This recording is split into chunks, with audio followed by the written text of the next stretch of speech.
Eminem, the great white hope. White rappers had zero respect in rap. Let's keep that 1,000. When you talking about this hip hop shit that I can't live without, I can live without. Feuds in the rap world come and go as the culture shifts, but sometimes even people who once called each other friends can flip and turn into straight-up rivals. And when legends fall out, everybody stops and watches. One of the most unexpected clashes from late 2020 into early 2021 was the tension between Snoop Dogg and Eminem. These aren't just big names, they're pillars of hip-hop history. For years, they were seen on the same side, showing respect, moving in the same circles, and representing the culture together. So when fans realized they suddenly weren't cool with each other, confusion spread fast. People were shocked, replaying interviews and asking the same question: what actually happened? Now, things appear calmer on the surface, but to understand how it even got there, you have to rewind to where it all started. What did Snoop do that made you put this line in this song? Well, a couple of months ago, I know he was doing an interview with the Breakfast Club. Somehow my name got brought up and he was saying things about, I'm not in his top 10, and everything he said, by the way, was fine, like up to a point. When he I've never said, like him saying that I'm not in his top 10 because there's some rappers from the 90s that I can't fuck with. Him saying Dre made the best version of me, absolutely. Like, why would I have a problem with that? Like, would I be here without Dre? Fuck no. Here's the twist. Eminem didn't start this. The spark came from Snoop Dogg. It all began during a broader conversation about hip-hop history, legacy, and who truly belongs in those all-time top-tier rankings. When Snoop sat down with the Breakfast Club, he was reflecting on the legacy of Dr. Dre. From his days with NWA to building Death Row Records, Dre's impact is undeniable. Beatmaking, artist development, business success, he's checked every box. Snoop praised Dre's ear for talent and his ability to introduce world-changing artists. So how could I be mad at that? I wasn't mad about the opinion. It was after that. It was that, that the very last statement was like, oh, what the fuck? Mm-hmm. Like, damn, dog. Like, really? But, I said what I said. I addressed it. I felt like I said what I needed to say. That's when Eminem's name came up as a prime example of Dre helping launch someone into superstardom. And that's where things shifted.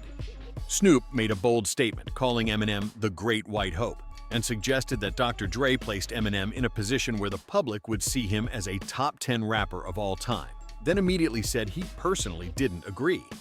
That comment alone lit the internet on fire.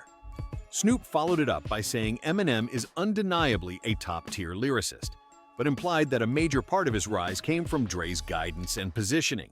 In other words, Dre helped unlock Eminem's strongest version.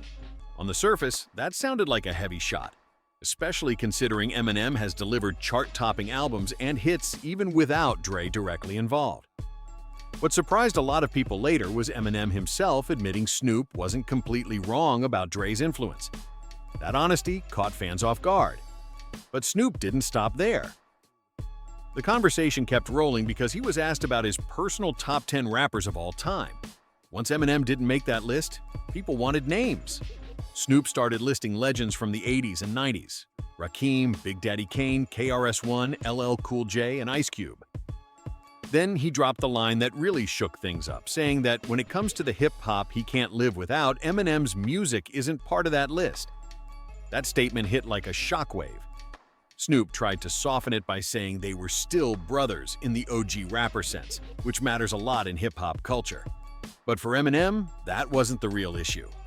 It wasn't about rankings. It wasn't about top 10 lists. It wasn't even about acknowledging Dre's influence. What really cut deep was the tone, the delivery, the edge behind the words, and how publicly it was said. And that's when things quietly turned from commentary into conflict. Eminem felt the disrespect loud and clear, and he didn't let it slide. If you've been paying attention to Eminem over the last few years, you already know he's been using his music to send messages, address tension, and fire back at anyone who takes shots at him. When he dropped Music to Be Murdered by Side B, Eminem made it clear he wasn't holding anything in. The album was packed with callouts, some friendly, some not, just to make sure everybody heard where he stood. That brings us to the track Zeus. In the final verse, Eminem directly referenced Snoop Dogg, clearly responding to the comments Snoop had made about his legacy. He rapped, "I'm diplomatic 'cause I'm trying to be. Last thing I need is Snoop Dogg and me." That line immediately caught attention. It was obvious Eminem wasn't just rhyming, he was replying. Then came the bar that really stung. Eminem said Snoop was once like a god to him, then flipped it with, "I had dog backwards." That wordplay hit hard. It was Eminem's way of saying he once held Snoop on a pedestal, but now saw him differently. It was sharp, it was personal, and it landed heavy. Given the frustration Eminem was feeling at the time, it made sense why he went there. So how did Snoop respond? Instead of firing back with a diss record, Snoop took it to Instagram with cryptic posts that got people talking. One message suggested that people who don't communicate think everything is an argument. Another hinted that folks get mad when you speak the truth. The message was clear. Snoop didn't regret what he said and wasn't backing down. When interviewers asked him about the situation again, the tension picked right back up. Fans started watching closely, wondering if Eminem's verse was only about tone, or if there was something deeper under the surface. Eminem later explained that what bothered him most wasn't the ranking itself. It was how Snoop said it. The dismissive tone, the lack of respect, and the way it sounded like his contributions didn't matter. Then, things escalated. When an Instagram account asked whether Snoop planned to respond to Eminem's track, Snoop jumped into the comments and wrote, "Pray, I don't answer that soft." That hit hard. Being labeled soft is one of the last things any rapper wants attached to their name. That response made it feel serious, like Snoop was confident and unbothered, maybe even ready if things went further.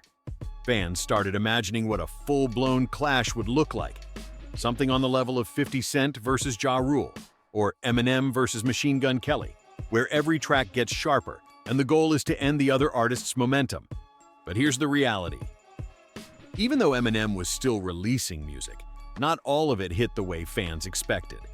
Side B had flashes of classic Slim Shady, but it didn't fully dominate the culture. Still, that didn't automatically give Snoop the upper hand. At the same time, Snoop hasn't been fully locked into music like that for a while. He's been heavy in Hollywood, hosting shows, making appearances, and expanding his brand outside rap. So, while a full musical battle could have happened, neither side truly wanted to take it there. A social media back and forth was one thing, but a full war wasn't worth it. And then came the resolution. Months after the tension peaked, Eminem finally gave fans the update they were waiting for. On the Killer remix with Jack Harlow and Cordae, Eminem addressed the situation directly. He rapped that he had spoken with Snoop and that everything was good. He confirmed that the tension was handled privately, like professionals. Snoop later reposted the track on Instagram, fully co-signing the piece. That was the final confirmation. No beef, no lingering tension. With Dr. Dre also part of the circle, everything came full circle just in time for the legendary Super Bowl halftime lineup. Two icons clashing, and then choosing respect over chaos. Seeing Dr. Dre, Kendrick Lamar, 50 Cent, and Eminem all come together on one stage is rare energy. That kind of lineup doesn't happen often, and seeing them unite at the biggest show in the country is already historic on its own. But the real highlight isn't just the performance. It's the squashed beef. It says a lot that Eminem chose music, their original battleground, as the place to close the gap with Snoop Dogg. These two aren't just legends. They're OGs who've lived through every phase of hip-hop's evolution. They understand how the culture moves. They know loyalty matters, respect matters, and unity among top-tier artists matters even more. Behind the scenes, there's a real tug-of-war happening over the direction of rap music. On one side, OGs are fighting to keep lyricism alive. Bars, storytelling, skill, real craft. On the other side, newer waves are pulling the genre toward vibe-driven sounds, trend-based energy, and simpler structures. That's why Snoop and Eminem standing together matters. Their presence still shapes the culture in a major way. They carry history and they carry influence. And right now, hip-hop needs that kind of backbone.